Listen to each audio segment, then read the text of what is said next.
Okay, good. So, great to see you all, and good to know that you're all on time as well. Normally, when I do my time mastery, there's somebody that's late. So, so as you're all on time, you obviously don't need to come to the time mastery workshop. So, you're very well organised. For those that haven't been to these workshops before, there's a series of six that cover what I would call the fundamentals of business and business growth. Sort of goal setting is what we're doing today. We cover finance, marketing, sales, customers, retention, and then the team one, which I think Lucas came to a little while back. So it's one of a series, and they repeat every 3 months, and they are recorded as well. So you can go back to the one you came on or to another one and watch them on YouTube as well. So they're a big hit in Indonesia apparently at the moment. So I'm looking forward to my invite over there to go and speak some stage. So it's always good to make these reasonably interactive, the small groups, so we can sort of stop and go into a bit more detail if you want to. So what I'd like to sort of know from you guys is, what is it that you would like to get out of today? Maybe it's a challenge that you have. Maybe it's just a sort of a question you've always wanted to ask around sort of, time management. And I suppose self-discipline is one of the key things as well. So just have a little think. And then if you want to, I'll just go around the four of you and just get a bit of input to what it is that would be the best help for you today. Now I can make sure I cover that during the session, as we go through. So.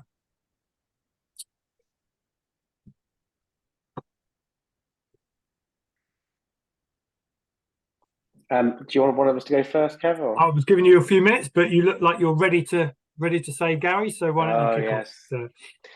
I'm not sure if you guys have read any of Kevin's books or listened to his audiobooks on Audible, but there is a few things on there to do with a very, very key principle for me, which is working in the business and working on the business.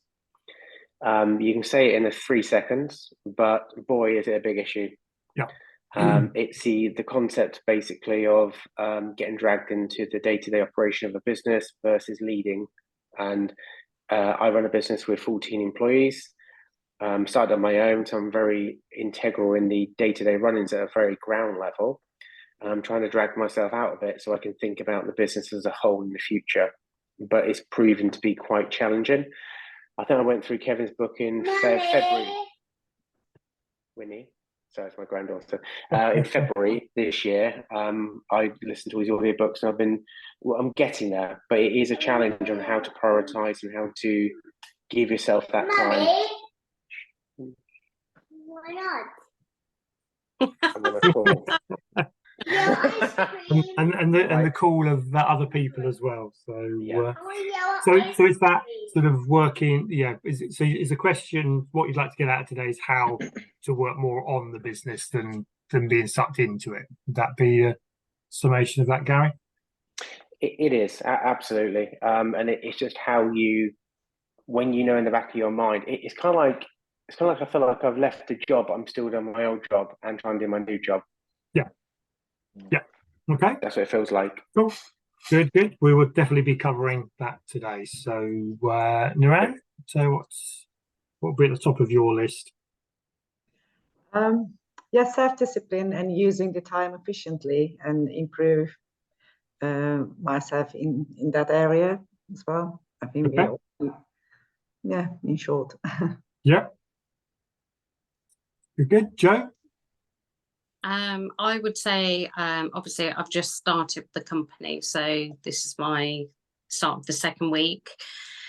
I just how to prioritize because of the new job, and obviously I need to know what's what, and then I can prioritize, and just learning to find out what works for other people.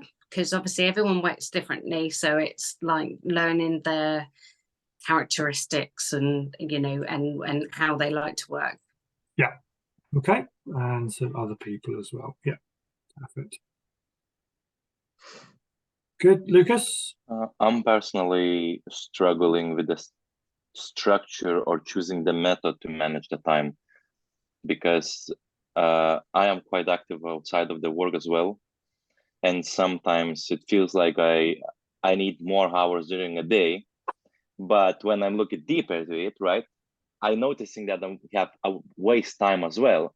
Yeah. So I want to try to manage the time in the way that it won't be so, you won't put such a huge pressure on me at the same time, but also be efficient.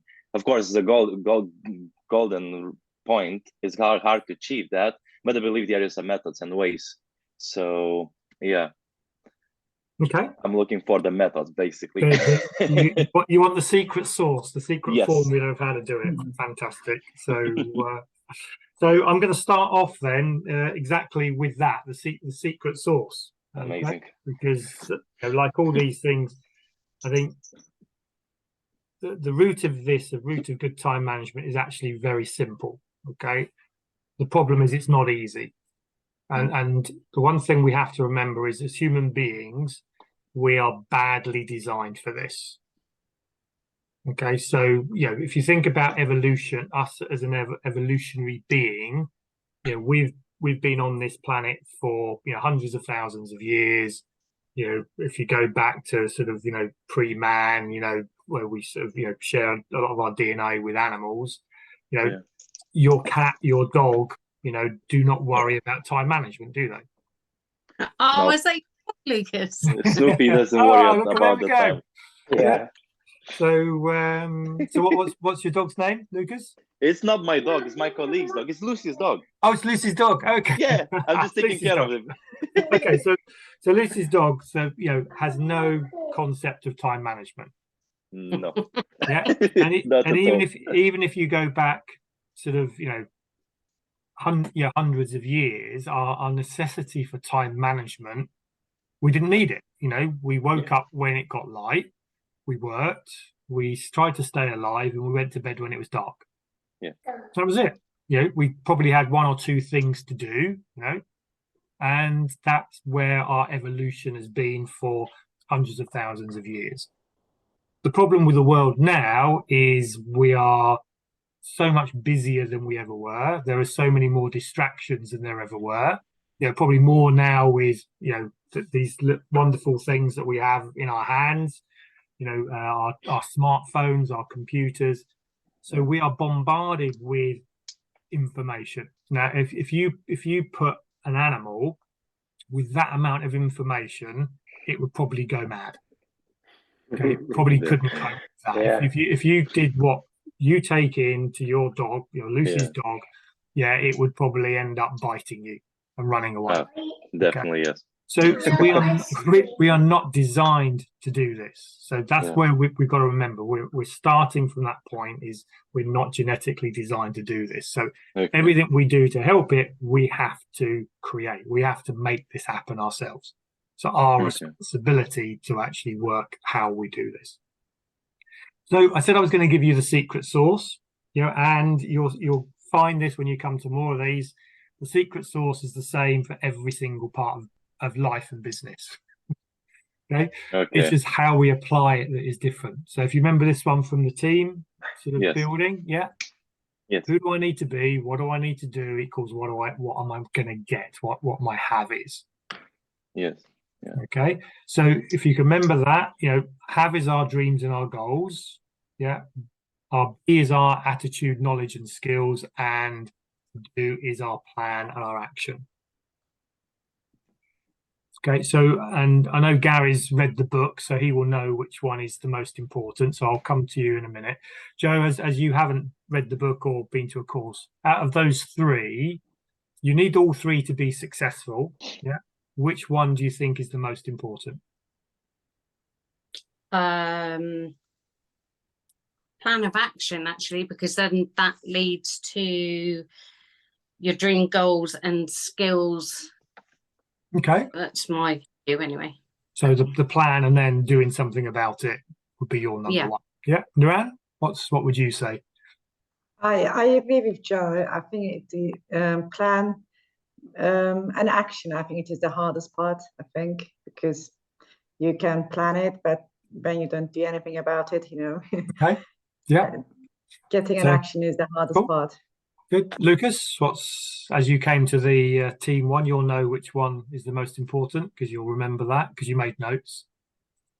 Yep. Also, I'm just now a bit brainstorming, and I'm thinking that without dreams and goals, you're not going to do anything at the end of the day. Perfect. So you have a dream and goals that determine the end, and then you start planning backwards. Cool. So Good. I'm thinking it's important to know what you're looking for and what you're dreaming about. Good. Would you agree with that, Gary? Absolutely. Absolutely. I didn't do that. Before February, I was probably with Joe. So doing the other way around, yes. And look, it's probably a bit of a generalization, but I find people who say that it's to do are what I would call the busy fools. So we're constantly doing stuff where we work harder and harder and harder, but we don't seem to get anywhere. The B people are people that think about it, talk about it, but actually don't then go and do something about it. So the one that is always the most important is the have. Okay, that you've got to have clarity in your mind. What does success look like? Okay, because it goes back to really for this is that whole importance of goal setting and why it's such a fundamental part of how our brains work. That if we don't set the goal, if we don't set the destination, then how do we know what to do? How do we know what skills that we've got or we don't have to work on? So within a time mastery factor, that we've got to know what success looks like within good time management. So the first thing we've got to do is sit down and go, do you know what would a great week look like? What would a great day look like? For some of you, it's what would a great hour look like? Don't start planning a week until you can start planning a day. And if you can't plan a day, then start with the first few hours. Do sort of a morning or an afternoon. Because if our goal is too big and too far away, and we don't feel we're making progress to it, then we give up. Okay, that's why most diets and fitness plans don't work, because the goal that we set ourselves is too far in the distance, and our brains are not designed to work, that far away, to bigger goals. We need them, but until we can do smaller goals and see an achievement, then the bigger goal, isn't going to actually provide any power and actually will cause us more stress. So but then sometimes like the stress can come from what does a good week look like, and you don't achieve that good week. Yeah. And it's dealing with those kind of scenarios. Exactly. And so what happens? So what would normally happen then? So if you set a good week as being this, and then it doesn't happen, what are you likely then to do next week? Well, I'd still do a to-do list, but you've got to manage what you haven't done that week because something's come. Yeah. So it's just managing it properly. Yeah. So there is that element there of, if we set a goal, and this is the same with anything in life. If you set a goal and you fail at achieving that goal, deep down, what do you feel often like doing? If you constantly fail at achieving a goal, what do you feel like doing? Eating. Yeah, it's a good one. Drinking. No, I'm joking. It make me more determined, but you just got to communicate a bit more, and that's the key to everything. It's like, okay, it's not my fault, this has happened, blah blah blah. As long as you communicate with people will understand, and you're not just letting things lie, and just forgetting about things. So what do most people do when, let's not say us, because we're not most people, but if you think about when somebody sets a goal, let's say, what do we always do 1st of January? New Year's resolutions. New Year's resolution. Okay. what have studies showed that by the 14th of January that most people have done with their New Year's resolutions? Given up. Given up. Okay, because is giving up easier than actually dogged pursuit of a goal? No. Well, I've done 8 and I'm scared of heights, and I managed to do 3 sets of the cycle. I was absolutely petrified in that the whole way around, but I did it. So it's determination. Exactly. So, but is it easier, and it's easier to give up than it is to be determined to do it. But if your goal is that important to you, then you will do what it takes. The be and the do then kick in. So within time mastery, what a lot of people do is they set their vision. Most people don't have a vision of what good time mastery is. What a great week looks like. Those that do, a big percentage of those try to do it one week, it fails because they get distracted by whatever's going on, and then the following week they forget, or they then I'm never going to achieve that, so let's not bother. So we quit far too soon. Yeah. And really the key to this is goals are really, really important within what we're actually doing, because it's what drives us forwards, and it's part of what we call the reticular activating system. So there's a part of your brain in here, the reticular activating system sits here, takes in all the information that's around you, filters it, and then sends it to the appropriate part of the brain. Okay, so it's a filter. It's because if your central, so if your brain was inundated with all the information all the time from your 5 senses, okay, your brain would fry basically. And this is where I think they're showing that things like ADHD and autism means that this filter for a lot of kids and adults, it isn't quite working properly. So they find noisy situations overpowering. They can't deal with it because the filter isn't there, and all that information is just bombarding them, and they just can't deal with it. So this particular activating system is so important. So I'm going to give you a little test now, just to give you an insight as to how good this particular activating system is. Okay, so I want you to just have a look around your room, and I want you to count the number of red things that you see. Okay, so around the room, how many red things do you see?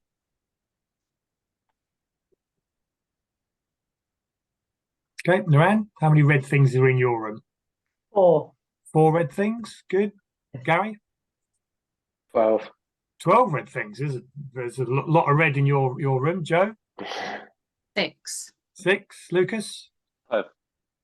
Sorry? 5. 5. Okay, so keep looking. Don't look straight at the screen now. How many green things did you see? Don't look around the room, Naran. You're cheating. Oh, sorry. Yeah. I thought I should. This is a bit hard because I wasn't concentrating on the green. So Correct. Yeah. Because I set your reticular activating system to Yeah. say anything that isn't red, ignore it. Yeah. You saw it, okay, Yeah, because you but can't we didn't not see register. something, but you didn't allow that information to go into your brain and process it. So Yeah. if we don't set goals, then what we're doing is we're blanking out all the relevant information and missing the actual important stuff that can help us get where we want to get to. Yeah.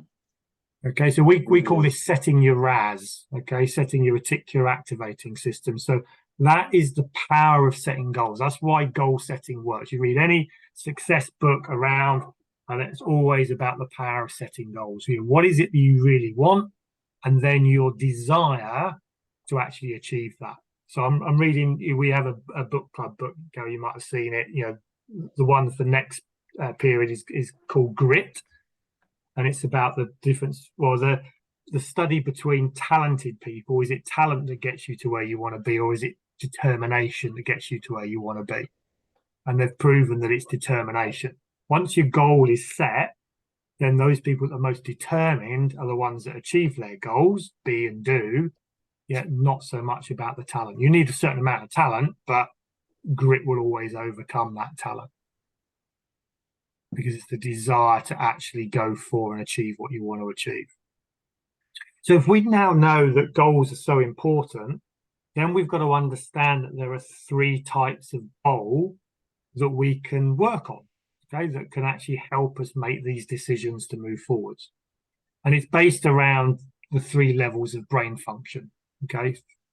So the first level of goal setting is based around what I call the reptilian brain function. So this is your fight or flight. It was from my team meetings, Kevin.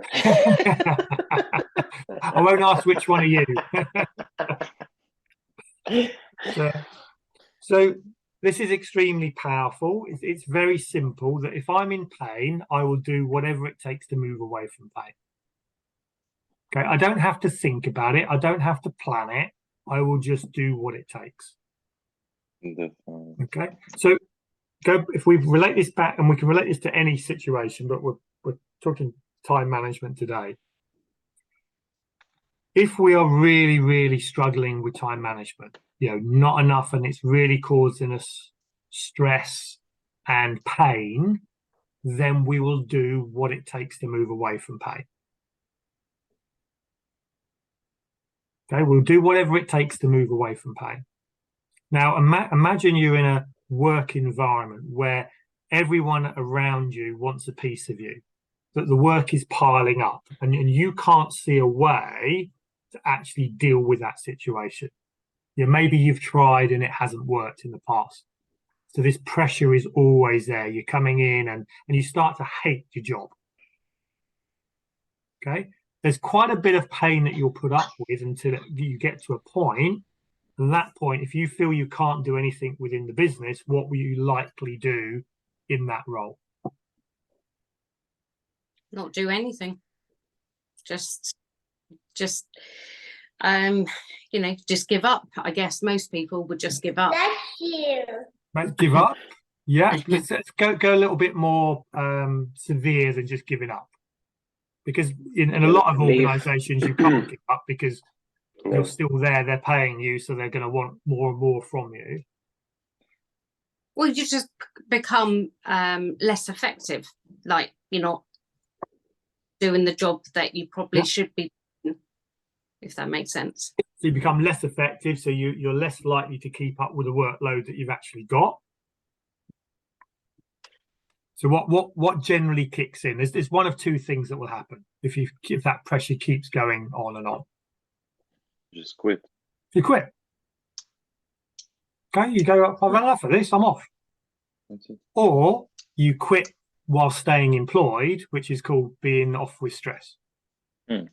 Just not performing anything or finding excuses. I can't come in, I'm stressed. I'll get a note from the doctor. And often stress, mental stress causes physical issues as well. So a lot of people will suffer physically because mentally they are stressed within a role. So our brains will do whatever it takes to move away from pain. And some of those are not for the long-term benefit of ourselves, quitting a job and not having another job to go to, physically being ill as a result of stress. But mentally, we will do whatever it takes to move away from pain. And the sad thing is, if you think about it, ultimately, this is where suicide comes from. Okay, people commit suicide because the pain that they're experiencing internally, they can't deal with it to a point that they'd rather end their life than stay there. It's a horrible fact, but that's how powerful this part of our brain is. Okay, keep driving us until we're away from it in one shape or another. Now, the good thing with this part of the brain is it actually motivates us. It's our get up and go. It's our motivation to do something. It's where the adrenaline comes from. It's designed over the millennia to keep us safe from predators. Whatever it takes to stay alive. Fight or flight. So, but it's very short term in its thinking. It's not interested about the future. It's not interested about planning. purely is, am I in pain today? Yeah, right at this moment. If I am, then I'll do something to do about it. If I'm not in pain now, then there's no problem. And a lot of people will have the stress, maybe on a Friday, that Friday's a stressful day, but Monday to Thursday is okay. Maybe it's, month end is a stressful day, but the other 3 weeks of the month are okay. And therefore, we never really are in enough pain for a long enough period for us to actually do something about it. So that's where Joe is, to me, is where the put up. Well, I'll put up with it. Yeah, I'll make do. It's okay because it's just now, and I'll ignore it, and maybe tomorrow will be better. Okay, so it's very powerful. It's very short term. It's not always for the betterment of ourselves. Second set of goal setting is towards pleasure. Okay, so now we're taking a little bit more of a vision of a what do we actually want. So when I said about goal setting, that's the key to this. It's not what I don't want, it's what I do want. So what does success look like? What does a great day look like? What does a great week look like? Where do I want my life to be in a year's time, 2 years' time? That vision, therefore, is just to move forward towards that goal. Okay, but we have to keep the energy in order for it to happen. The outside world generally causes level 1. Okay, move away from pain. Pain is caused by things around us. This is now an internal driver of what we do want and how we're going to move forwards. Okay, so it's not as quick. You have to put a lot more effort into this. Okay, but it sustains you for a lot longer period of time. Short term move away from is just until the pain is gone. Long term towards vision can keep you going for years. Okay, but as soon as you've got what you want, then you've got to understand that stops. That's no longer a driver anymore. So you've got to replace it with something else. And eventually, you get away from what you want, and what really motivates people is what they're doing for other people. Now, that might be your family, that might be friends, that might be the company that you're working for. Because when you're motivated from other people, that never ends. There's always somebody else you can help, always somebody else you can support. Yeah, and I'd sort of say that my key motivation is just getting a simple thank you for a job well done. Yeah, I worked for a boss that was very nasty, and it just, it was absolutely horrible. But a simple thank you, and being appreciated, and that motivates you, because then you think, I'm gonna, if you speak to a customer or something like that, a client, if they're nice to you, you'll go that extra mile. If they're nasty to you, you'll put them to the bottom of the pile. Exactly. Yeah. So you're motivated, therefore, that recognition for somebody else is your reward. To say, look, I'm here to help other people. If I can make other people happy, then I've done a good job. Yeah. So you're getting feedback from the external world to say, you're on the right course, and keep going. And that motivates you. So I'll make one person happy, and then I'll make 2 people happy. And that should never end, because there's, billions of people. So that's what keeps us motivated. So people like Bill Gates and Elon Musk, they're continuing to work hard and drive forwards, not because they want any more money themselves personally. What they're doing is for the betterment of humanity. So they've now aligned their goals to what they do to something that's far bigger than themselves. Other people are still working on a very selfish way, that they're driven by their own personal wants and requirements. But a lot of people are just moving away from pain. They're not even after, beyond level 1 goal setting. So when it comes back to sort of time management, we've got to be thinking, right, the goals that I'm going for, what things I've got to get done, and this is where we start prioritization kicks in, because you've got to realize there's more things that need to be done than you can ever do. Therefore, you've got to start prioritizing them. And when we start setting goals, you've heard of the term SMART goals: specific, measurable, achievable, realistic, in a time frame. Yeah, I like to call these SMARTy goals. Okay, so they need to be inspiring and emotional as well.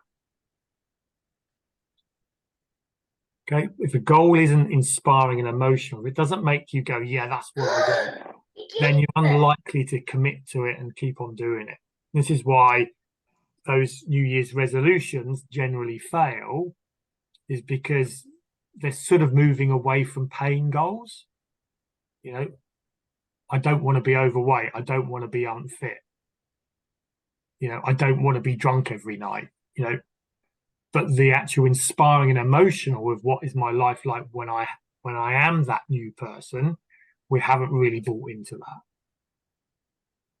So the away from goal is just enough to get us out of pain. As soon as we've maybe done a few days, okay, then the old habits start coming back in. So we've got to be thinking now about setting our time goals, okay, to actually start saying, okay, so Gary's point now, I want to be working on my business rather than in my business. You've got to be more specific than that. Okay, the more specific you are, the easier your brain has to actually work on that. So you've got to be saying, okay, I want to be working 5 hours a week on my business. Okay, more specific than that, I want to be working from 8 o'clock on a Friday until 1 o'clock on a Friday on my business. See, if you get to that level of specificity, then your brain can actually deal with it. If you just have what I call airy-fairy goals, I want to work more on my business, your brain can't cope with that. It doesn't. I don't know where to start. Okay, so we've got to start looking at this and saying we've got to be very, very clear. If I want more time with my family, how much more time? What does that look like? Is that weekends? Is that evenings? Is that a day a week off? If I'm doing fitness, when am I going to do the fitness? When do I book that into my diary? Okay, we've got to start planning, and we'll come on to this when we go on to the planning side, because once we've set the goal that's far more accurate, then the planning becomes a lot easier. Okay, if I've got an airy-fairy goal that isn't smart, inspiring, emotional, then the chances are we're never going to achieve it.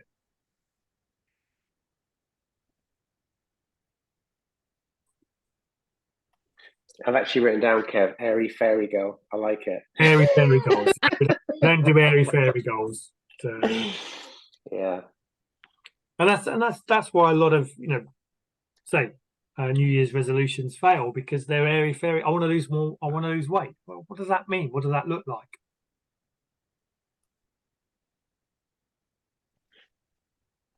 Well, it's like a skinny person.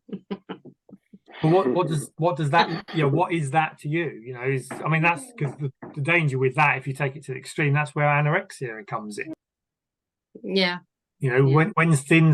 They don't know. They haven't set the goal, so they're in almost the opposite of that. They're in constant pursuit of something they can never achieve. So this sort of move away from pain, this part of the reptilian brain that drives us, unchecked, if we don't use our conscious brain, this is our reptilian brain. This is like how crocodiles have survived millions of years. They don't think about things, they just react. They're very good at reacting. And that's where we can go. That's where most things go wrong, is when we just allow that part of the brain to react to things rather than actually a conscious decision. This is what I want to achieve. So it's very powerful. We want to engage it, but left to its own devices, it can actually destroy us. So once we've set that real specific goal, okay, of what is it we want, then we can start looking at our beliefs. Okay, so something we hold to be true.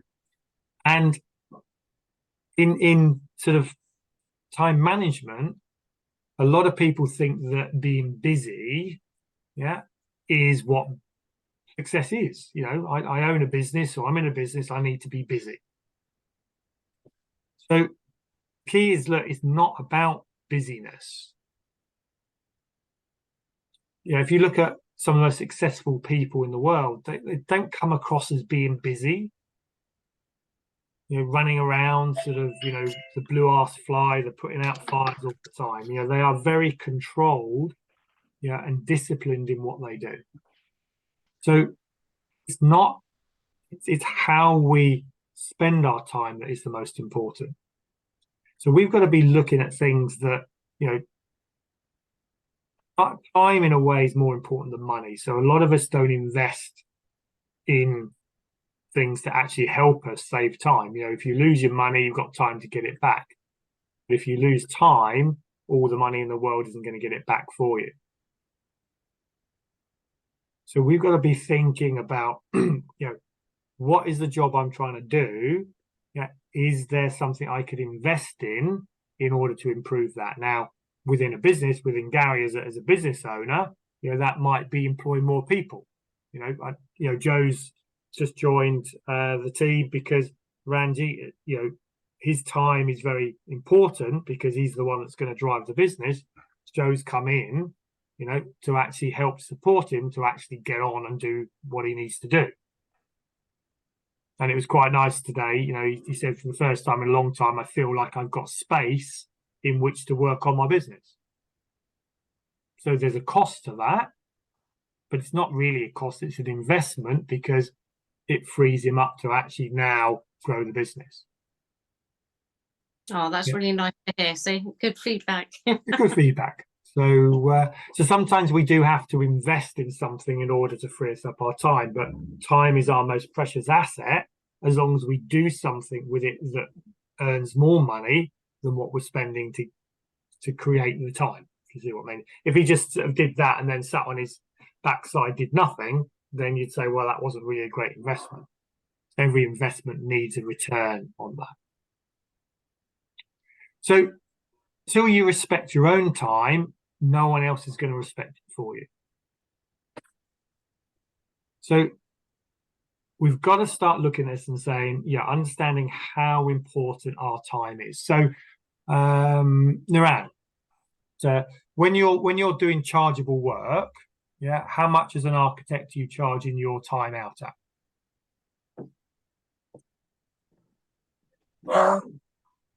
How much? Yeah.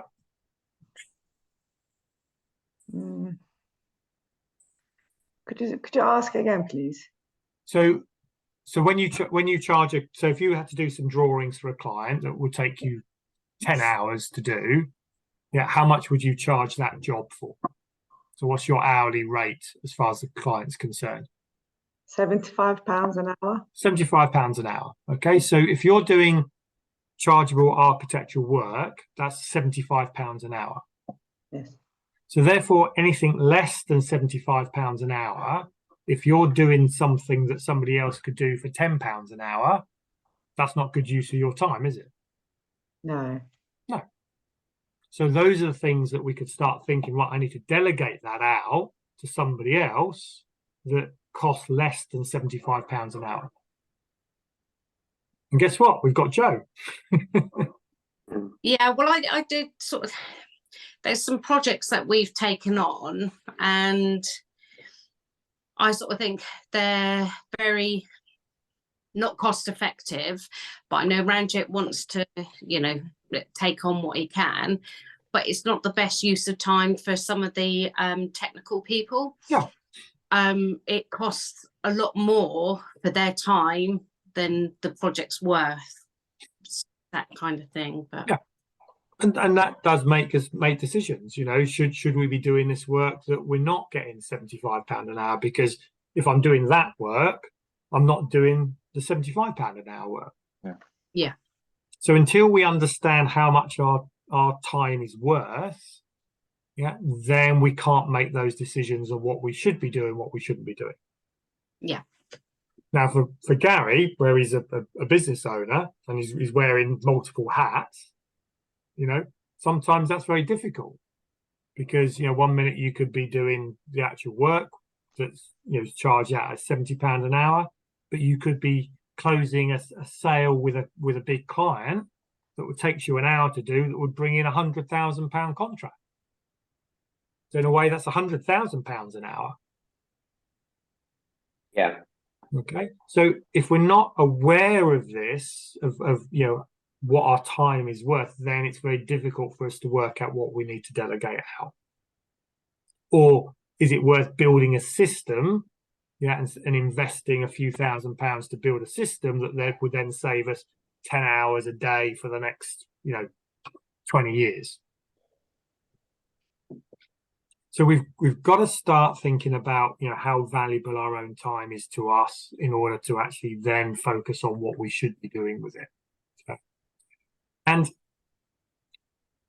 if we look at sort of our beliefs around this, if we're not achieving the time management that we want, so spending the time doing the things that are most important to us, then what can happen is we can go into what we call below the line behavior. Okay, we go into blame, excuses, and denial. So so either we ignore it, which is denial, so we just put up with it, put up and shut up, or we start making excuses for why we're missing deadlines, we're not getting things done, or we blame other people. Oh, it was a customer's fault, it was a team member's fault, it was the computer's fault, it was the dog's fault. There's always somebody else to blame, because that takes the pressure off us. What we want to be able to do is take responsibility, hold ourselves accountable, and have ultimate ownership. So we have to understand that the only person that really is in charge of our own time management is us.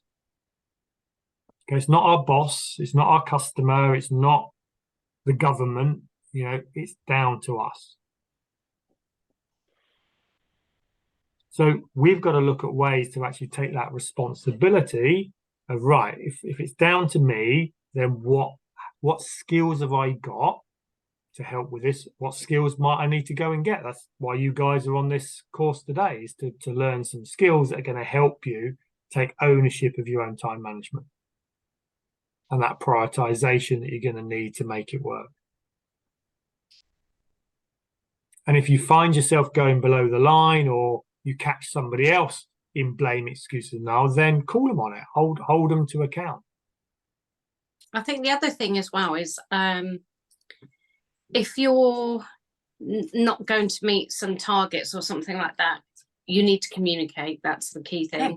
And also, the people around you, so you can ask somebody who would be able to do that job for you and just sort of say, look, can you do this for me? I'm struggling a bit at the moment. It's that kind of, it's communication. Yeah. I mean, and that's the key, within a business, this is a team game. Yeah. Okay. And we only win when the team wins. And we all, everybody needs support at some time. You can't, within time management, there's going to be days and weeks and months where, you are overloaded. You have more than you can actually get done. And actually making people aware that, look, I've got more work to do than I think I can get done. People will then say, well, let's look at this. And maybe you've just missed something. Maybe there's some jobs that other people can take off from you. Maybe there's not. Maybe there's just, look, I'm sorry, but you've just got to get this done. But at least people will appreciate you and be aware that, look, Lucas has got too much more than he can get done the next week. So we just need to give him a bit of space and support him so he can actually crack through it. So let's not pop in and start talking to Lucas halfway through the week and distract him or give him something else. Well, I did actually introduce some little cards on the desk today. To say, not disturb me. Well, it disturb me unless I'm Ranjit. And I know, not to disturb them because they need to concentrate. That's great. Yeah, I've had it where people have had a hat. You know, they have a red hat, and when they wear the red hat, don't disturb. You know, I mean, in the old days where you had your own office, you closed the door. One company had a clock on the wall, and there were red zones and green zones. And the red zones were nobody interrupts anybody, and the green zones were when you could actually go and talk to people. It's interesting. Well, look forward to it, Lucas. I'm going to go and buy you a red hat. Oh yeah, please.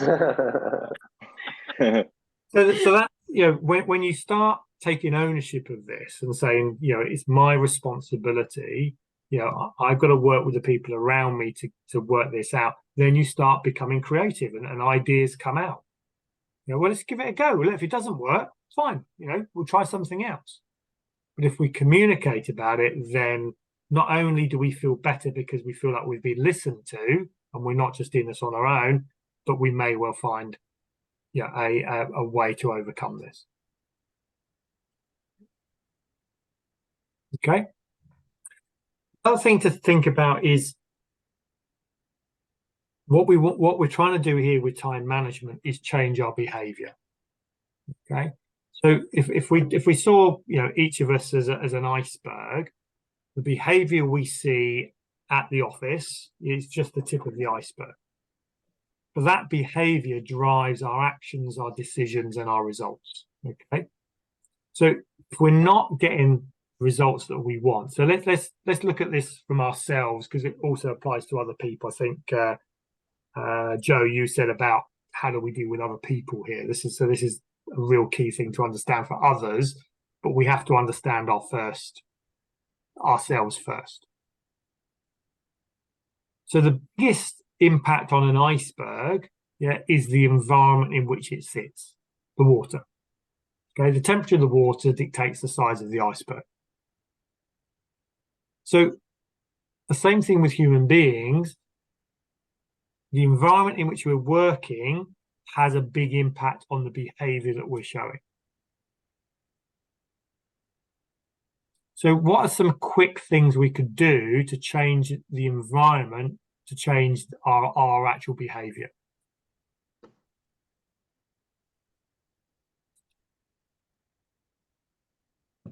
I don't know on this one. I mean, it's maybe, you know, set aside time. So if you've got something you need to work on, you go and work in an office for an hour or work at home for 2 hours in the morning. Yeah. So if the environment is a noisy, busy, buzzy environment and you need peace and quiet and you're not able to focus, then change the environment. Get out. Yeah. Go and find a spare office. Work from home in the morning. You know, do something to change the environment. Put headphones on. Okay. Changing the environment to change the behavior is one of the quickest and easiest things you can do. Generally doesn't cost any money. It just takes a bit of thought. No, and it's also just to be aware of other people's environment. So like I sort of said, you know, I put a little notice on the desk and that to sort of say I'm busy. It's just respectful. So then, you know, actually when they're busy as well, you need to be quiet because obviously there's chatter in the office and, you know, it's just being more aware. Yeah, it's aware. If we want to change ourselves, then you've got to understand, okay, is the environment causing me the stress and anxiety and the problems with my time management? If it is, what can I do to fix it? If I'm looking at other people, you know, then I need to help them to be able to change their environment as well. Because sometimes we don't see it ourselves. We're so oblivious to it. Back to the reticular activating system, we've got so used to it, we just block it out. So sometimes we need to work with somebody else to actually help us to see what's going on around us in order to make those changes. That's one of the big things I do as a coach, you know, is take my clients like Ranji out of where they are to look down and go, look, it's fairly obvious why you're feeling this way, because the environment is causing you to feel that way. Okay, and that's one of the reasons we got Ranji out of the office into his own office, so that he's in an environment now that is more conducive for the behavior that we want. But let's say that we've changed that environment. We've done what we can do with the environment. There's no other changes, but that behavior, we're still not able to do what we set out to do. Next level down into the iceberg then is our skills. So have we got the skills to do what we want to do? Okay, now, how easy is it to give somebody skills, to train people with skills? Lucas?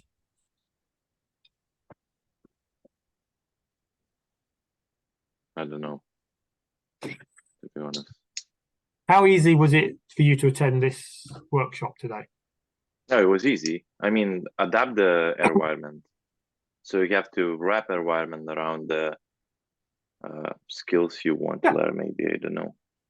Yeah, I mean, Adaptation. sometimes you've got to change the environment to allow the time to train the skills. Yeah. But it wasn't that taxing, was it, to come on to this call today to learn some new skills? No. Okay, but it does take a bit of effort, doesn't it? It doesn't just happen. Yeah, of you've course. got to move things around. You've got to be there. You've got to sit here and listen and take At the end of the notes. day, it's already kind of new thing to your regular routine. Yeah. So you have to change the time if you have a structure of the day. So I've got to put some effort into it, but it's nothing that we can't do. Read a book, attend a course, watch a video. Yeah, learn a new skill. Isn't difficult, but it's easy not to do it. It's much far easier not to do it than it is to do it. Yes. Okay, so we've got to have, again, that little bit of discipline to drive our skills. So if I've got that time management behavioral issue and it's a skills thing, then okay, there's enough time management books out there to read. Hopefully you'll get some good ideas from today about what we can do. Just a goal setting one is, should be number one on the list. Again, I come back to the communication side of things. Is you can get a lot from your team members. You can learn a lot, and it's just how people work and that, and adapt. Yeah. And if you're that sort of person that wants to work on their skills, you've got to be open for feedback. You've got to be able to ask people, look, okay, I'm struggling with time management. What do you see that perhaps I should be working on? And then say they will see something that you've probably missed. Yeah. Okay, so that skill set is that being open-minded to say, look, I'm not perfect. I want to improve. So I'll take the feedback that's out there. And some of it won't be nice. It might not be what you want to hear, but it's what you need to hear. Yeah. Now, if we've done the training and we know, we've done the courses and we're still not changing our behavior, then what we have here is a beliefs issue. Okay, there are some beliefs that you've built up over the time that suggest that you're not changing your behavior. So let me put this into a context. Let's say that we have a weekly team meeting. Okay, the five of us have a weekly meeting on a Monday at 9 o'clock. Okay, for an hour to discuss the previous week and set the goals for this week. 9 o'clock. Gary turns up 10 minutes late every single week. Okay, we've moved the meeting, from a Friday, which he was 15 minutes late because he said Fridays weren't any good, and we moved it to a Monday where he says he could make it. But still, Gary doesn't turn up. He's always 5-10 minutes late. I've put Gary on a time management workshop. Okay, I've given him 10 books to read. He says he's read them. Yeah, he still turns up 10 minutes late.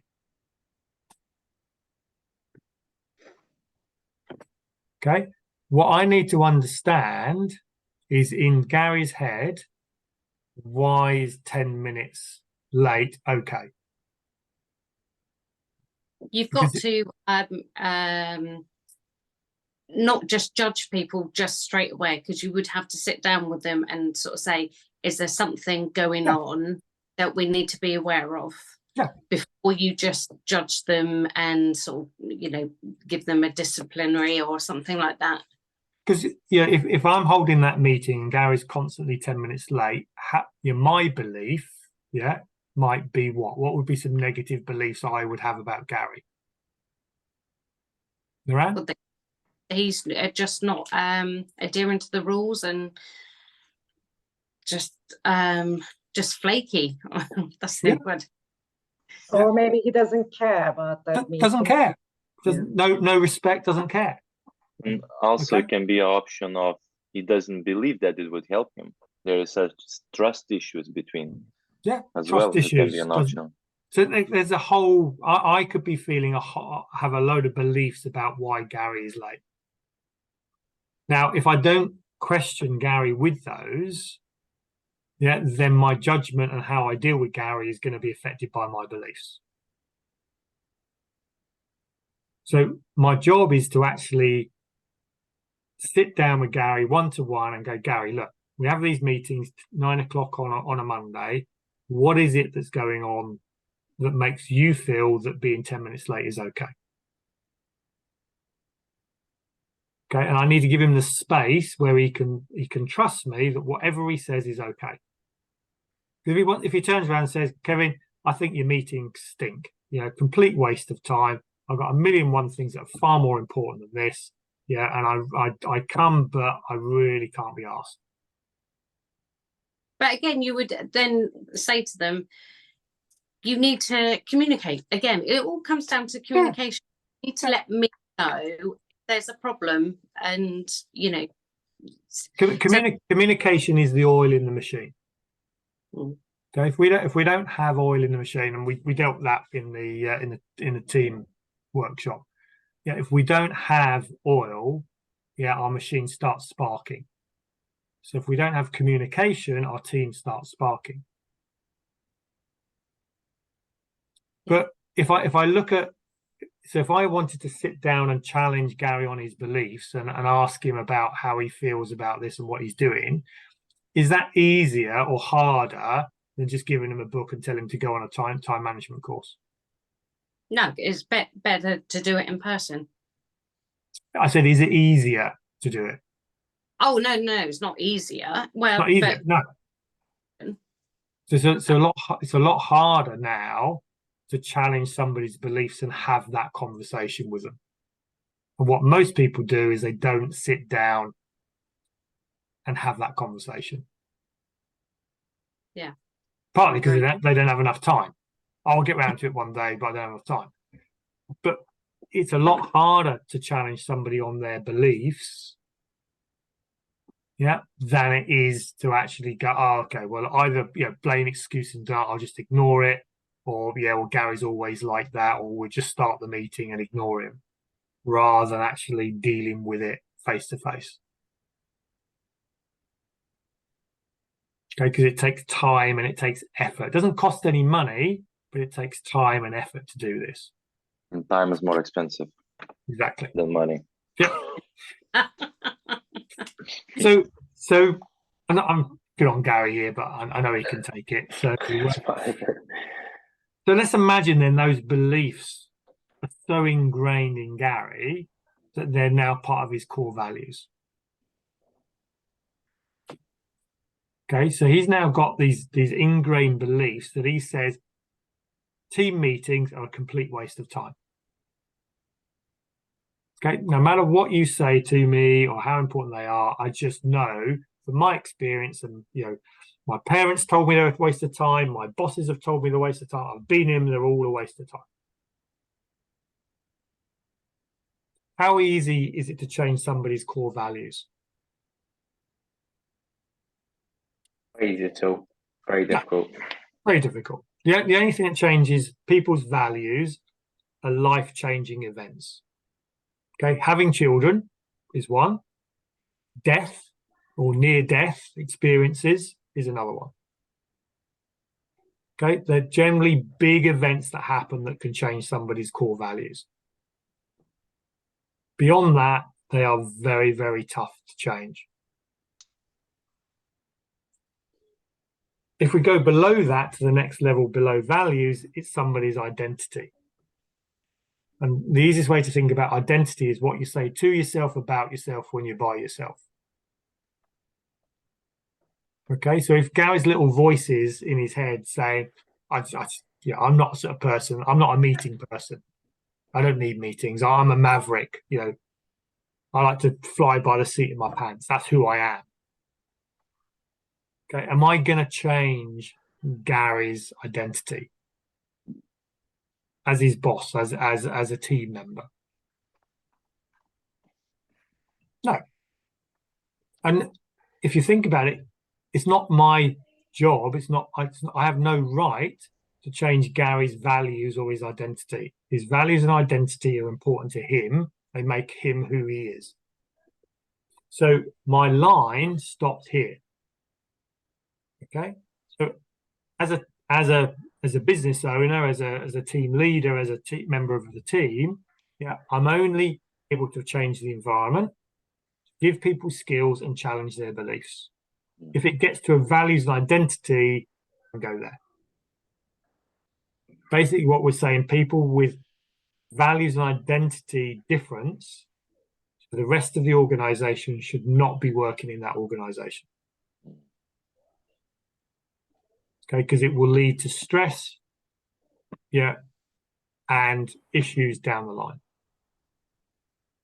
So when we're recruiting, we should always make sure that we're recruiting to make sure this values and identity is right, and then train skills and challenge people's beliefs so that their beliefs don't become core beliefs over a long period of time.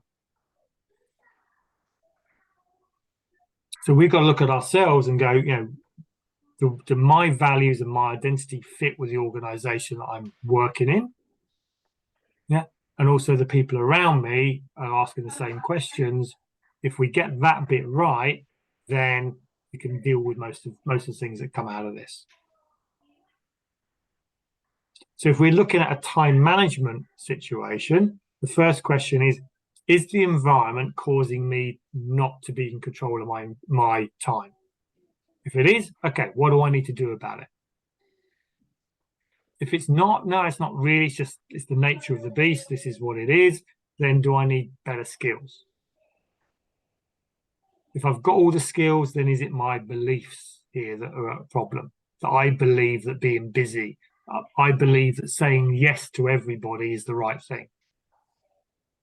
I believe that not having a to-do list, not having a structure is the right thing.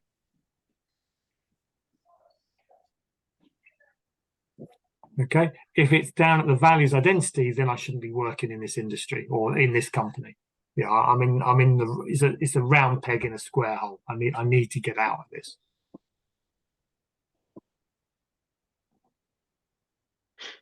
Okay, so what was your key takeaway from that then, Gary? Thinking about your situation where you are with your team. The environment is the key one for me. Yeah, I've always tried to be a team player and be involved with the team, but doing that means I can't do some things I actually need to do. So I just need to be a bit more confident with moving myself into a better environment. Yeah, and also there is also I may have been guilty of trying to go below beliefs before talking to people. Yep. And having this kind of diagram is very useful to people. You can say to them, look, we've got to this position now where all of these things that we currently are doing, it's not the right real role for you. Your values and identities don't match with businesses, and how can we help you find something else that matches? Because it's stressing you, it's stressing me, it's not good for anyone. Exactly. Yeah, we don't. Neither of us should put up with this. It's not helpful for both of us. So look, let's work on a way to move this forward. Yep. So I'm going to the Bahamas tomorrow, Kev. That's a good change. That's a good change of environment. It is definitely, yeah. So I want to add into that then the disc profiling system. Okay, so I know you guys we did this at the team mastery. Have you done any profiling, Gary? No, I haven't. No. Okay, so we have a very, very comprehensive system that looks at our behavior, and it says we're generally one of 4 types. Okay, and these are extremes, but there are sort of, we're not in one box all the time. We have the ability to be in all of these, but what we've found over a period of time, that our belief system is based around more about one predominantly. Okay, so we've got outgoing and reserved people. So outgoing people who speak what's on their mind, so they engage their mouth first and brain second. Yeah, reserved people are more thoughtful people who like to think things over, mull things over, internalize problems. Outgoing people externalize problems. Okay, then we've got task-focused people who are logical, analytical, everything's black and white. And then we've got more emotional people who are more in tune with other people, higher what we call emotional intelligence, and do things for other people. So if we look at the sort of the 4 then, so our outgoing people, our outgoing task-focused people, what we call Ds, these are the driving, dominant type of people. They can sometimes become very decisive, they're very dynamic, they can be demanding. Their time challenges are generally around no one else is as good as me. So no one else can do this job as well as I can do it. Yeah, they want to fix things and control things. They need to know what's going on in every aspect, and they generally get what they want by telling people what to do. And the problem with telling people what to do, if you've got a subservient person, which is basically if you're the boss, you have a subservient person because you have the power over their future, whether you continue to employ them or not, what you tend to get is yes people. Okay, I'll say yes to Gary because it's the best way to shut him up. And if I say no, Gary gets annoyed, throws his toys out the pram, and I don't want to upset him. Because the other thing with an outgoing person, if an extrovert, task-focused person doesn't get what they want, what do they generally do? Right? Throw their toys out the pram. Throw their toys out the pram. Okay, well, what they're doing is they're expressing their emotions externally. Okay, so what's on their mind? I'm pissed off that Naran can't do this job. I've asked her to do it, and she's turned around and said, "No, I'm too busy. I can't do it." Bloody hell! Why do I employ you, Naran? What's the point in having you here? Yeah, darn! I've got to come up with another way of solving this problem.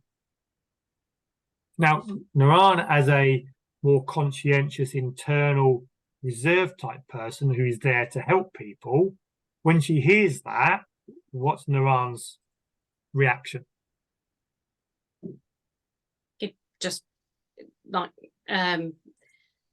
probably won't do exactly what they want it to. Like, you'd just be, I don't know, like upset and not wanting to do what they want to achieve. Like, if you put it in a positive manner, you would well, me personally, I would then go and do what I needed to do rather than just step away and think, well, sod you.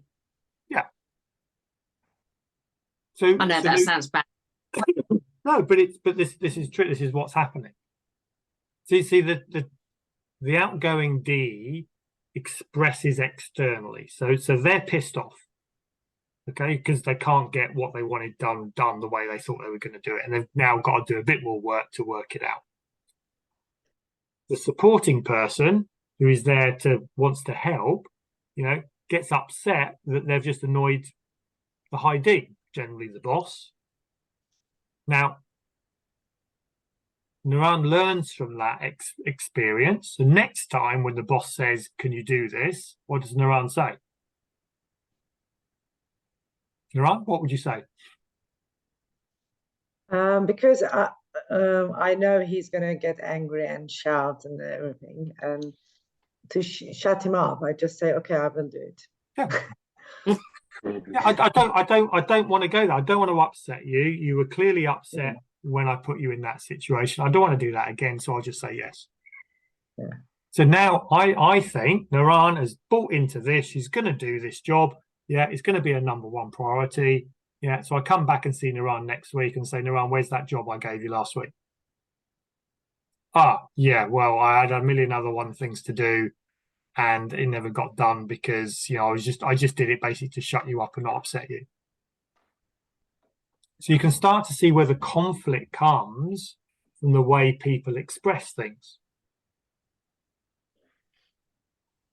Okay, so if I move now to the people person, so this is the high I, so inspirational, inducing, you know, somebody who's more still outgoing but more people focused. They like to please people.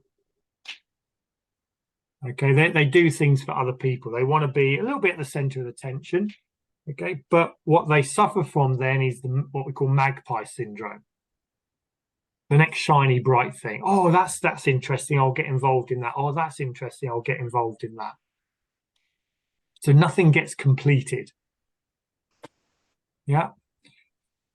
Lots of talking about doing things, but doesn't delegate particularly well because they don't do detail. Eyes don't really like the detail. So yeah, we'll get all this done. Yeah, and everyone's going, yeah, fine, great. They're in control, and then we come back a week later and nothing's really moved forwards. Okay, so now let's say I delegate to a high I, you know, they say, yeah, fine, I'll get all that done. Yeah, it's no problem at all. But there's no real thought process of how they're actually going to deal with that.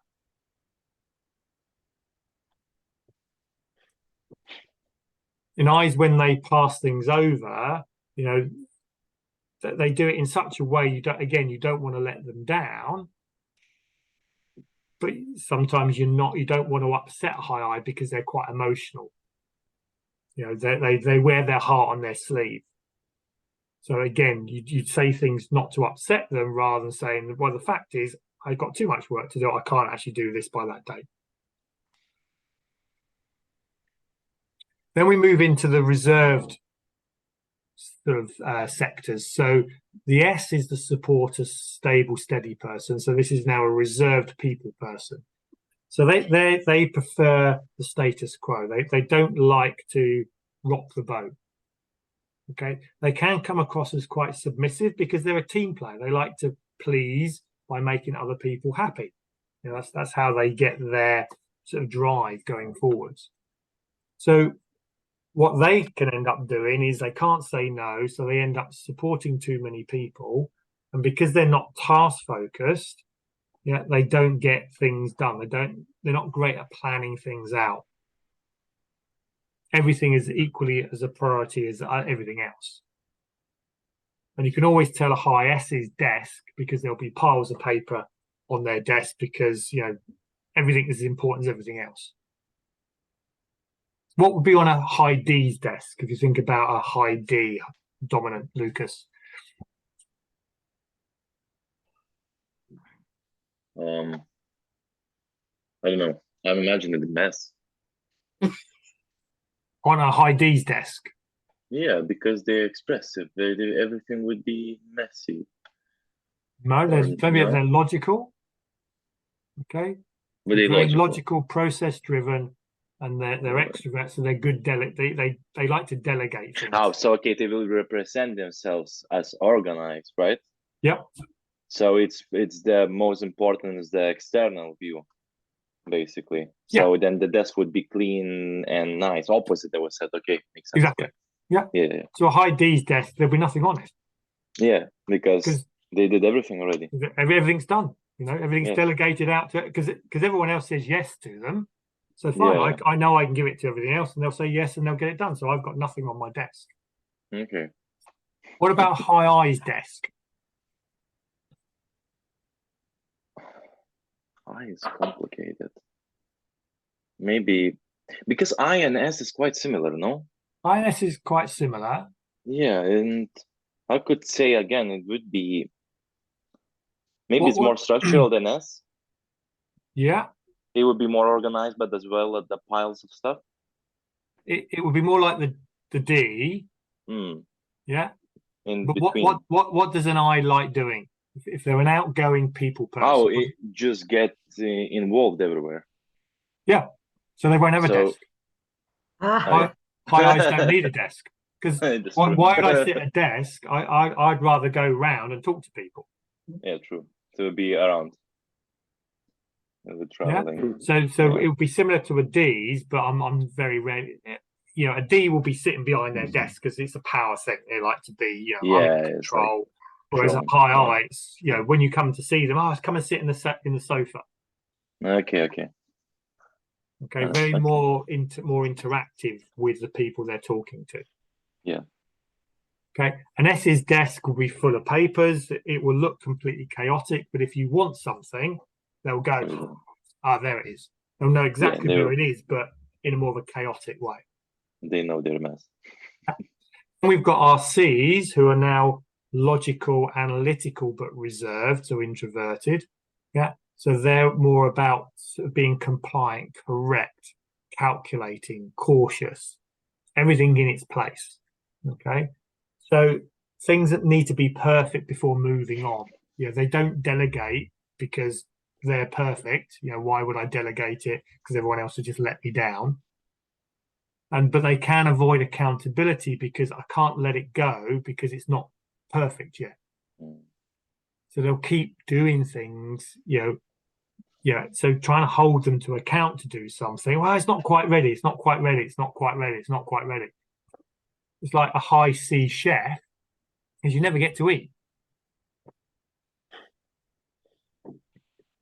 Okay, because it's not perfect. I need to keep going. I need to keep going. So you can start to see here that the way C's need to manage their time is different to an S. The way S's manage their time is different to an I. Each one will have a different problem that is causing their time to go. So I's, yeah, they have a time management problem because they spend too much time talking to people. Because that's what they love doing. You know, you can tell that because they're always talking to people. So if you ask them to record their time, it'll be, oh yeah, I spent, you know, this many hours talking to this customer and this many hours talking to that customer. High D's don't generally have time management problems. Out of all the four, they're the ones that have it least. But what they end up doing is all I'm doing is chasing people. I'm just chasing people. It's just, you know, people are just letting me down all the time. So it's everyone else's fault, which keeps me sucked back into the operations working in the business because I keep being let down by people. The thing is that you do need a mixture of people because there might be, like, I'm probably one of the ones that, you know, talks too much. I'm too friendly. But you have to have that if you're speaking to clients and, you know, but then the technical side of things and they're doing the accurate things and, you know, it's different traits. Exactly. And then there is no perfect profile. Every profile has great strengths and great weaknesses. Okay, so what we're doing here is we're creating the awareness and saying, look, if I'm aware as an II, you know, my weakness in time management is I probably spend too much time talking to people. So I need to be able to manage the amount of time I spend talking to people. Other people need to be prepared to challenge my belief that sitting there talking to me is a good use of my time. Okay, in a nice way. Again, go back to Joe's point, communication. I need to be able to communicate, actually leave me alone. You know, where's my little sign that I can put up and say, actually, I need to be in high C mode now, just left alone so I can finish this job. High C's need to understand they're perfectionists and they will spend way too long on that final 5% of a job when it could have been done, you know, 5 hours ago and it would have been good enough. S's need to learn to say no. You know, I've got too much on. I can't fit anything more. If you want it done by a certain deadline, you know, I'm not going to be able to do that. And D's need to understand that giving things to people to do and they say yes does not mean they're going to get done. So everyone has a strength within time management. Everyone has a weakness. So it's us to understand our own, but also the people that we're working with to help them to understand their weaknesses as well. Okay, so it's often we've got to look in the middle. This is why a lot of time management courses don't work, because they have to be generalistic in their approach, and we're not generalistic as people. We've got to look at ourselves and go, what am I good at? What's my weakness? Where do I lose time? Is it because I'm not, I'm too outgoing, I'm too people focused? Is it because I'm too much attention to detail? Is it because I'm actually not good at delegating things in the first place and they keep coming back to me? We've got to start assessing why this is happening, because the most successful people you look at and they just don't seem busy. They seem to have an abundance of time. It's not because they're just magic, it's because they're very good at understanding themselves and how they work best. Any questions? No, not for me. It's actually very useful, Kev, that you brought us up, because I can see myself in certain places in this little chart, but I can also see my team being other places, and I probably haven't given it the thought of, well, if I can do this, why can't you? Yeah. Yeah. And just because if we're in one box, we tend to treat everyone the same as us, and it's not. It's we have to treat them in their way and help them with their, and that's why doing profiling is so good and so important in my book, because it helps us to understand them, but also them to understand themselves. Well, it's good for teamwork, because how each individual wants to work in that, so you can adapt to each individual. So it's a bit like you're dealing with clients. You get to know them, and you know how to deal with them. Way. And if you know your clients within that, you'll know which ones are time wasters. There'll be time vampires. There's always time vampires, people that suck time away. So you've got to understand, right, well, they're that type of person, so I need to have things. Certainly if I'm an outgoing people person and I'm with an outgoing people person, you could waste half a day quite easily. So you've got to say, right, well, this meeting, I've got to keep this to 20 minutes.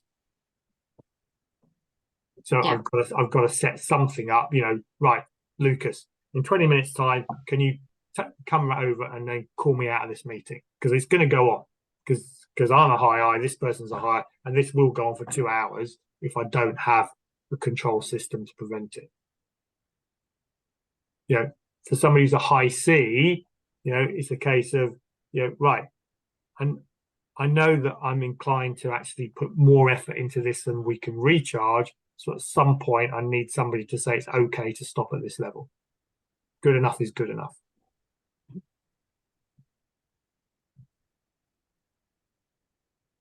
Okay, so understanding ourselves, understanding our beliefs is the first stage. The goal is number one, then we've got to understand ourselves.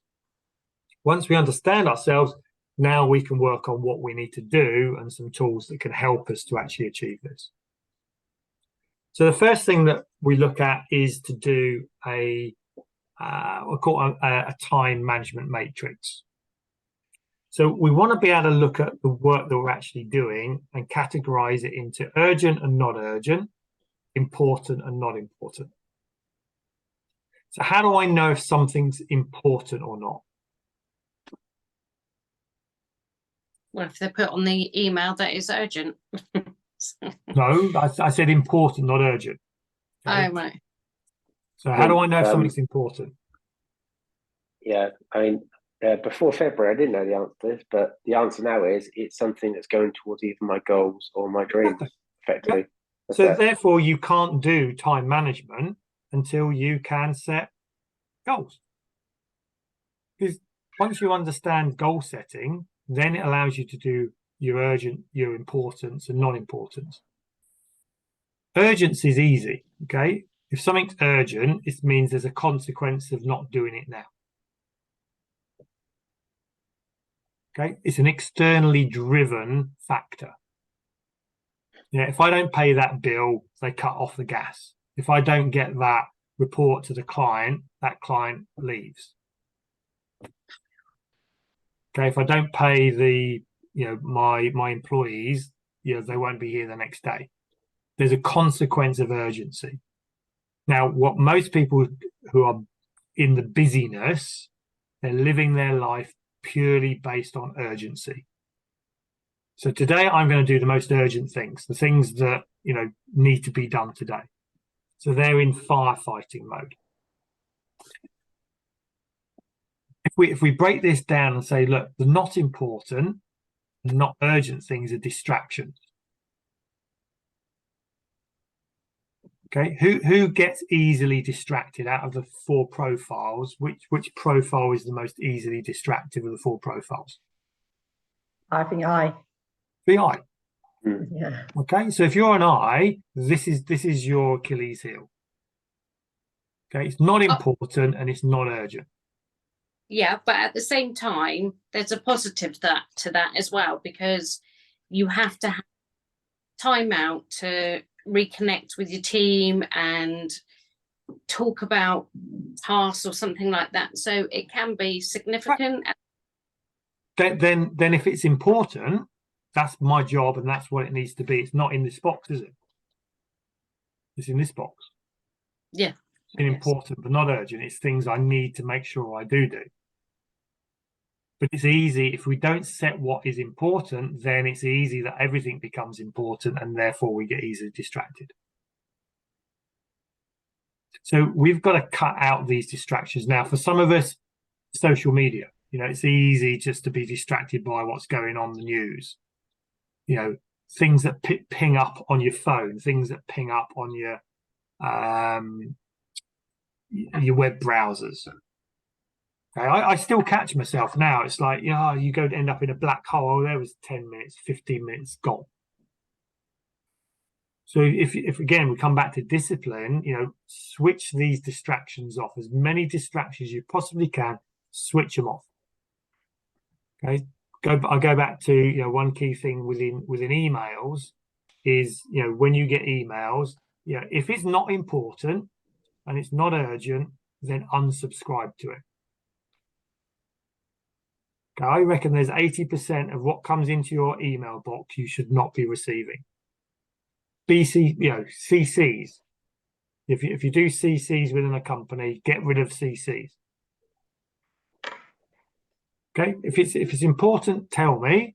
Yeah, if it's urgent, tell me. Otherwise, I don't need to know. But then, right. So I'm new to the organisation. Yep. And obviously, he doesn't sort of know my kind of work ethic, but I need to prove that I've done a task or something, because I wouldn't want him to think, well, has she done it? Has she not done it? It's that kind of thing. Right. Then what you need is a system then to record tasks and say these are tasks. I'm talking about emails and just things that pop up that you think you're being busy, but they're not important, they're not urgent. Okay. So you might have to go, look, Ranjit, I'm being CC'd on these things. Is it important? Is it urgent? If not, can I remove myself from this list? You might tell me and say, no, you need to monitor that because occasionally something important comes up. Fine. Then you keep it.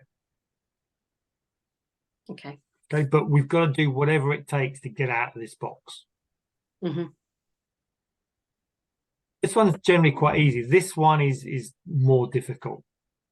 Okay, so it's not important, it's urgent. Okay, so it's not helping me achieve my goals, but there's a consequence of it not happening. So if it's not important to me, who's it important to? Person defining that. Somebody else. Yeah. Okay, so we delude ourselves that I'm being busy. I feel really busy. I'm doing stuff. I'm really, really busy, but none of it is helping me achieve my goals. Okay, and this is what the one that the high S suffers from. Because I'm a supporter, because I like helping other people, I end up spending 9 to 5 helping everybody else, and then I end up doing my own work, my own important stuff, from 5 till 9 o'clock.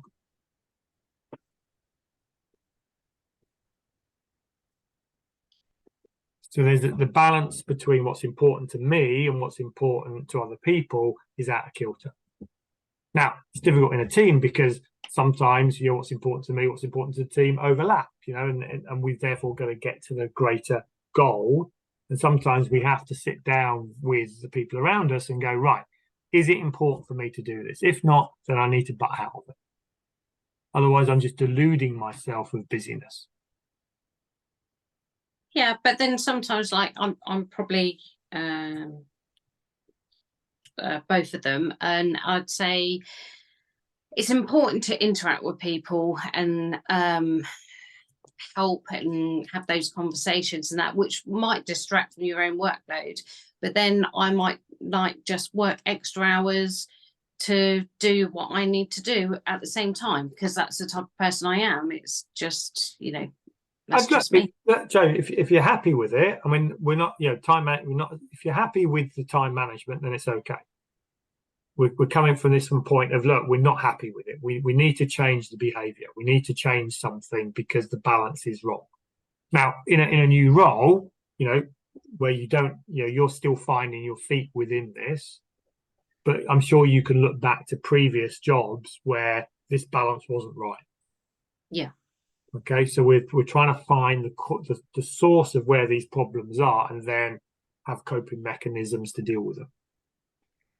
Okay, so distractions, switch things off, make sure we're not distracted. Illusion, be clear what's important. What is my goal? What is my role? I'm getting involved in things I shouldn't be getting involved in. So I'm being deluded that I'm being busy. Important and urgent is a difficult one because this is the things that need to be done. It's important to be done and it's urgent. It has to be done today. The problem with this one is, why is it suddenly urgent? Why is it urgent today?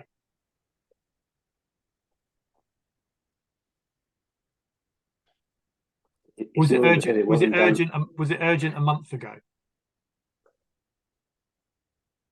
No. It's probably somebody hasn't done what they need to do, and it's become urgent. It could be, somebody hasn't done it, but have we spent time chasing them up? What happens is, what we're not spending enough time is not urgent, but important. So we're not dealing with things early enough, before they become a crisis. And this is where I see a lot of people, certainly business owners, is they're spending time here firefighting because they haven't got things in place because they didn't do them when they were here. So if we're constantly, if these two are not a problem, we're constantly in here, and we have to start looking at the systems and the people, because either we're delegating to people who can't deliver on what we're delegating to, we've got yes people, or we don't have the right systems and processes that make it efficient. We haven't trained our customers in a way to deal with us. Okay, there's always a reason why things suddenly become urgent. It's because we didn't deal with them before they were urgent. So if we look at this in certain things, resist phone calls, chat, gossip, pointless routines, reject trivial requests, interruptions, knee-jerk panics. Sometimes you've got to say, no, I don't need to be at this meeting. It's not important. Okay, and only have meetings where it's important to the people in the room. Do it now, find out why things are getting to urgency before we deal with them, so that we can take these out and put more time up here where we're actually planning things in.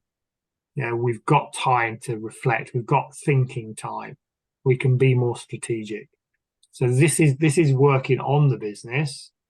This is working in the business, and this is a waste of time. So remove this, reduce this, increase this. Now, that's for sort of, for the business owner, for you guys that are fee earners. Yeah, your bit here is to be doing, this is your working stuff. So this is stuff you're doing that isn't working to a deadline. This is stuff that is late and you've got a deadline. It's the same thing. You've got to stop this so that you can actually do more here where you're working well ahead of deadlines rather than everything last minute trying to get it across the line. Kevin, just very quickly, when you're indicating these areas. Oh, sorry. Wait, where you're indicating these areas. Yeah, I can see it now. I couldn't see your mouse. Yeah, sorry, no, I've got a screen here, so I should be over here. So get rid of this. Okay, these two. We reduce this and we increase this. So the more we can do plan in advance, yeah, less pressure we have where it all becomes urgent, because we've removed these two from the system.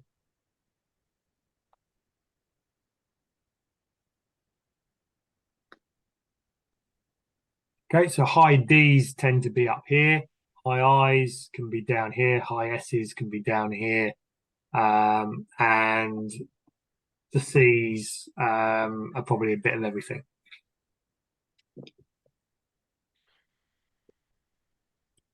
Okay, so we need to be able to control our resource. Okay, and our resource is time, basically. Time is our big resource. So the first thing we need to do is review what we're currently doing. Then we need to prioritize what we need to do, which is the importance side of things. And then we need to organize it. So the reviewing, the first thing you've got to do is think, right, what hats am I wearing? What roles do I actually do? Now, if we're in a role as an employee, you were probably only wearing one hat. The higher up an organization we go, the more hats we end up wearing. Mm-hmm. So the easiest thing to do is to start doing a time log. Now, in a professional service business like you guys' business, you should be recording time anyway, because you're allocating time to jobs. So I spent 5 hours doing Fred's job. I've spent 10 hours doing Charlie's job. Okay. So, but not only do we want to record the chargeable work, we also want to record the non-chargeable work. So how much time did I spend in meetings? How much time did I do research? How much time did I do training? So think of certain factors, that you can actually start to record your time.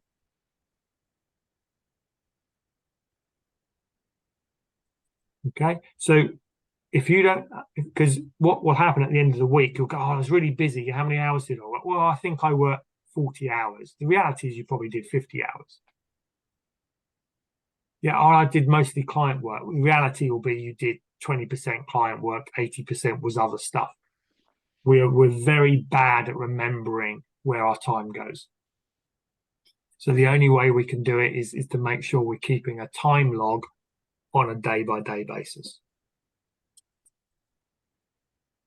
Once we've got the time log, and if we are wearing multiple hats, then we've got to start looking at what we need to delegate, what we need to remove. And my thing to work.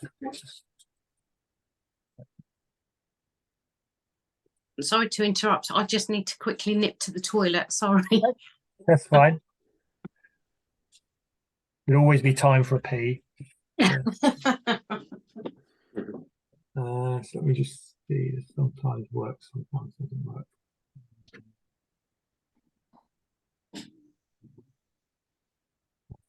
Not to work today.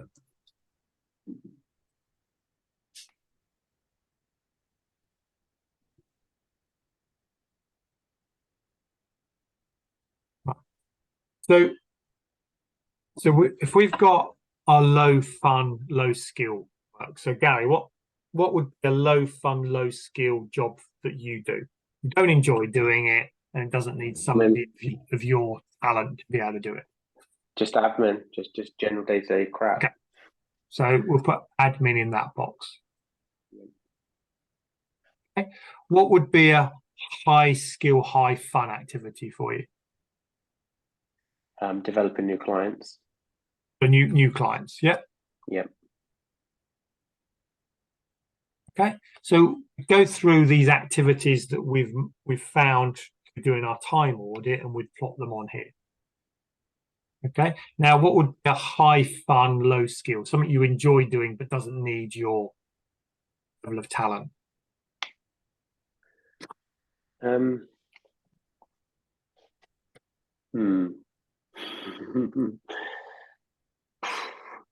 know. General chit chat, I think. Okay, so talking to who? Was that be Employees clients or? Yeah. Tough one, this is. Let's put unplanned meetings.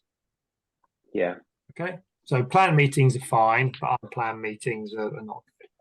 And what would be something that is high skill, you don't enjoy it, you find difficult to delegate because it needs your skill? It's sort of strategy. You don't enjoy strategy? Currently, in the day-to-day, the sort of the day-to-day operations of the business, right. what would be, you don't enjoy it, but you feel that it needs you to be involved in it? I feel like a conductor sometimes, making sure everyone's doing what they're supposed to be doing, as opposed to them getting on with it. So let's say operations management. Okay, so making sure that the machine is over. Yeah. So what we've got to do is, obviously we want to spend as much time as possible in here. High fun, high skill. That's when we're getting the best out of you. So this stuff we need to delegate completely. And get rid of it. Pass it on. Employer Joe, so we can hand this over to somebody, because this for us is low fun, low skill. For somebody else could be high fun, high skill. You know, enjoy doing this stuff. This stuff here we need to minimize. So this should be less than 10% of our week. Okay, so no more than 4 hours in a week we should be spending doing things we enjoy doing that doesn't need our level of skill. So we've got rid of this, goes in there. 90% of that goes in there. The problem one is this one here, high skill, low fun. What we have to do with this one is actually break it down, and it's the 80-20. So 20% of it needs our level of input, 80% we can delegate. So we break the activity down into its component parts, either systemize it, or we get somebody else to do 80% of it and we provide checks. So I had, for one client, it was estimating. Okay? Estimating needed his level of skill, but he didn't enjoy doing it. So we broke the estimating system down so that somebody else could do 80% of the work and all he needed to do was check it. So rather than spending 10 hours a week, he was spending 2 hours a week. Okay, so if yours was operational management, we've got to break that down into its component parts. Delegate 80% of it. You probably have to maintain the overall view of it. Okay, so we put 80% of that into here. So suddenly, if this was about 10% of our work, now it should be more likely 80%. Okay, so a time audit to capture where our time's going, and then a skill fund to actually say, right, what do I delegate out? What do I keep hold of? What do I need to systemize? That should then free up the time to put into that box. That's pretty much for you guys what we've been doing with Ranjit, is to free him up so he's spending more time in this box, in his little quiet room on his own, so he can then work on new business and continue to drive the business forwards.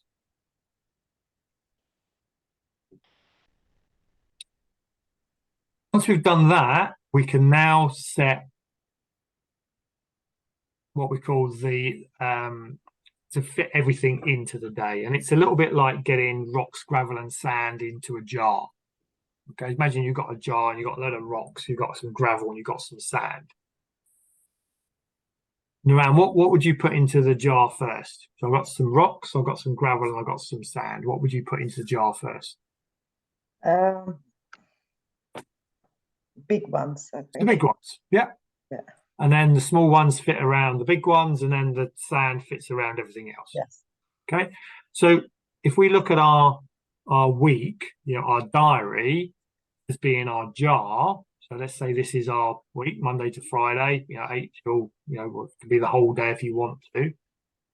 And what we need to put into the diary first are the rocks. What are the important but not urgent things that need to go in? What are the hats that I need to wear during the week? Do I need to spend time doing sales meetings, meeting clients, doing my emails? So I now start setting we call this a default diary, because it's the default that I should start every single week.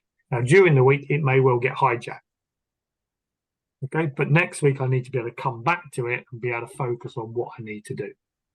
It's one of the most important tools for me for time management. Especially if you've got multiple hats you've got to wear. If you don't make time to do certain things, you'll never find time to do things. So you're making time. It's why, if you've got, I know, Gary, you've got is it your grandchild in the room? When they're at school. Yeah. The key for that is, they have a school timetable. They know what they're doing, Monday to Friday at every point during the day. Because at that age, they're not able to make the decisions they need to know what's best for them. As adults, we're the same.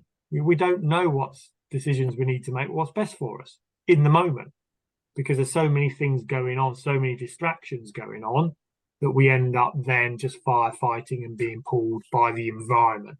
So what we're trying to create here is, this is the perfect environment. This is what success looks like. If I could actually achieve this, then I'd be really happy at the end of the week. And the more we visualize this, the more we set this as what we want to happen, the more likely it's going to happen. So when I first did this, when I started coaching, I was setting my default diary for not where I was now, but for where I wanted to be in 6 months' time. Because that's what I would work into, and I would get better and better at working towards that. I wouldn't always succeed. And certain times, those sales meetings, okay, a client wants to see me on a Tuesday, so I move those from that week to a Monday to a Tuesday, and I move that from Tuesday to Monday. Okay, so I start to get more structure, more discipline. It gives me, allows to be disciplined, allows me to be accountable to what I actually achieved in the week. Are you able to send these slides to us? I've got examples of the default diary I can send across, Joe. Yeah, you'll have the recording of the whole thing. But if there's a particular slide you want, just email me what it was, and I'll ping you a copy of it. Yeah, thank you. Okay, so it's default diary is fundamentally one of the best tools you'll have on time management to actually make it work. The other thing that we need to be able to do is eat frogs. Okay, there'll be on your list, your to-do list, a number of things that you keep putting off that are important but not urgent. I don't need to do them today. I don't really want to do them, but they have to be done. Okay, you need to set time in the day, in the week, to do your frogs. Okay, and the guy Brian Tracy, who sort of came up with this, said, the best thing to do is do them first thing on a Monday morning. Do the thing that you hate the most first thing in the morning, and then everything else tastes better. Okay, don't leave these things to Friday afternoon, because your subconscious doesn't like being in pain. So what it will do is it will create things to stop you doing it. Oh yeah, I should have done that Friday. A client came in, a team meeting happened. So it gets delayed and delayed. And then that not urgent thing eventually becomes urgent. And, then you've got problems.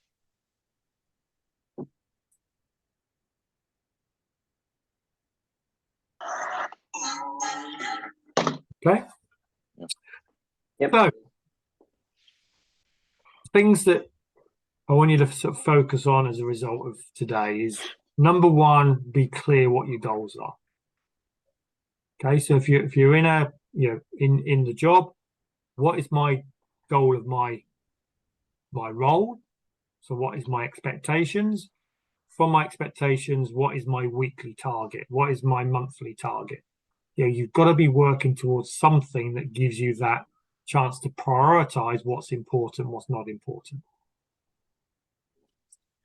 Look at your limiting beliefs. So what is it? What is my DISC profile? How do I lose time? Where does my time get wasted? Is it procrastination? Is it talking to people? Is it, what is it that sucks my time? What are my time vampires?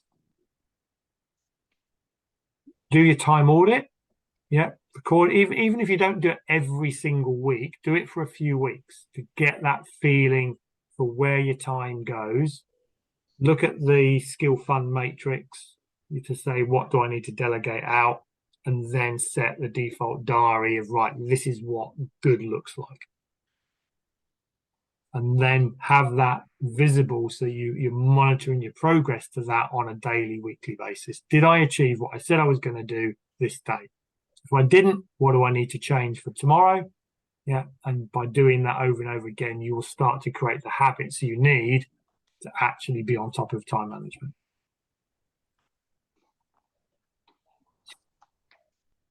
Okay. So Gary, your goal was to work out how to separate the in and the on. Have I given you enough to do that? And what would be your number one thing to help you with that going forwards? Yes, absolutely have. The number one thing for me is to actually set my goals, because it's like a guiding compass, and my decisions the compass is non-existent. Yeah. So therefore, and one of the things I was going to add, actually, I think it helps everyone else as well. One of the things I found is when defining whether I do a task or not, I've actually started to include, is it in line with the values of the business? Should we be doing this? Is this serving our key values in our business, like client retention, client management, etc.? Yeah, I think definitely the vision, values, and purpose at the high level, those are your guiding principles. So they do dictate what is important. So cool. Thank you. Good, thank you. Naran, so yours was using time more efficiently. Have I given you enough to sort of do that, and what would be your number one takeaway to help you with that? Talking about the characteristics, because I am C, and I learned a lot about myself. It was very useful. And I suppose I need to work on some time issues, and I shouldn't get lost in details too much. I should use my time maybe wisely, and maybe everything doesn't need to be perfect. It's saying, what is good enough, and what are my deadlines, and work towards those, and then talk to Ranjit about them as well, and say, because it's going to be difficult for you to decide what's good enough, because it will never be good enough. So you've got to sort of say, right, I've got 4 hours to do that job. Great. Is that good enough at that stage? And once you've got that external acceptance, then you'll get more comfortable with that. Yes. Yeah. So, okay, cool. Joan was prioritizing and sort of dealing with other people. So sort of, what's been your biggest takeaway to help you with that?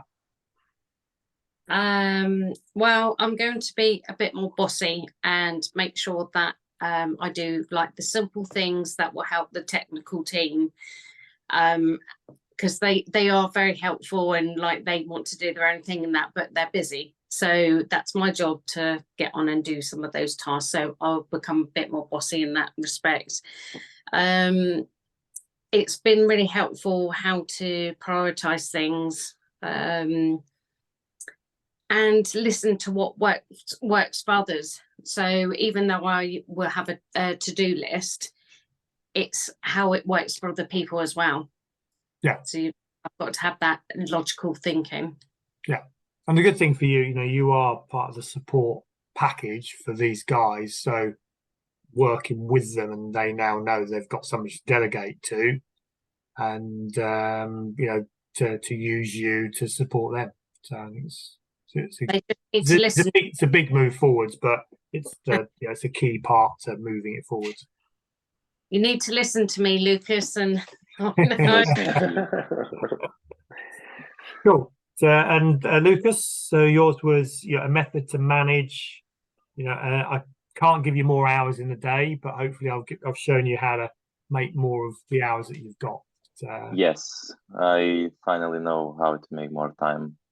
I think so is the best way for me, just to filtrate my activities and see what is the priority. Yeah. This way, avoiding any wastage of time. Figuring out what to do first, so I need to sit down and put everything in the strict order. What's the priority? Where do I make the most impact, and then how can I have people like Joe support me to achieve that? Exactly. So yeah, it'll be a hard job, but I'll figure it out. I'm always here. And like all good time management courses, we've finished bang on time, so that's always a good that's a good one. So well, look, guys, put it into action. Gary, if I can help you, obviously, going forwards, that's great. To the RS team, I'm there to support you guys as well as Ranjit. So do shout out if it's not going quite to plan. Get me involved, and I'll help wherever I can. And say, Joe, if you let me know what slides you want, and I've got Ranjit's got a lot of these things to talk to him already, because he's got them in the system. He can share them out to you guys as well. So and I wish you well, and hopefully I'll see you on another one of these in the near future. So take care. Yes, and I'll see you soon. Thank you. Nice to meet you guys. Thank you. Have a good evening.